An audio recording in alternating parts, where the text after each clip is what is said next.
அடுத்த பிளேஸ்க்கு நீங்கள் பிளான் பண்ணிக்கலாம். நாங்கள் போன டைம் பார்த்திங்கன்னா ரோஸ் கார்டனில் ரோஸஸ்லாம் வந்து அவ்வளோ இல்லைன்னாங்க. ஸோ சம்மர் டைம் தான் வந்து சீசன் டைமு. அதனால் நாங்கள் வந்து அந்த ரோஸ் கார்டன் போகல. ஸோ ஒன்லி பொட்டானிக்கல் கார்டன் சுற்றி பார்த்துட்டு நாங்கள் அப்புறமா சென்னைக்கு ரிட்டன் கிளம்பிட்டோம். பஸ்ஸில் தான் வந்தோம்.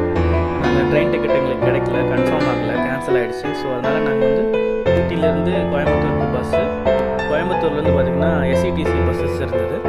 ஸோ அதில் நாங்கள் ஸ்லீப்பர் கோச் புக் பண்ணிவிட்டு கோயம்புத்தூர்லேருந்து சென்னைக்கு நாங்கள் ரிட்டன் வந்தோம். ஒருவேளை நீங்கள் ட்ரிப் பிளான் பண்ணுறீங்க அப்படின்னா நீங்கள் ரிட்டனுக்கும் வந்து ட்ரெயின் டிக்கெட்டு புக் பண்ணிடுறது நல்லது. ஊட்டியிலேருந்து மேட்டுப்பாளையம், நீங்கள் கோயம்புத்தூர்லேருந்து சென்னைக்கு ட்ரெயின் டிக்கெட் புக் பண்ணிவிட்டு நீங்கள் பிளான் பண்ணிட்டு வரலாம். ஹோப் இந்த வீடியோஸ் உங்களுக்கு பிடிச்சிருக்குன்னு நினைக்கிறேன். See you on next video. Thanks for watching. Bye bye.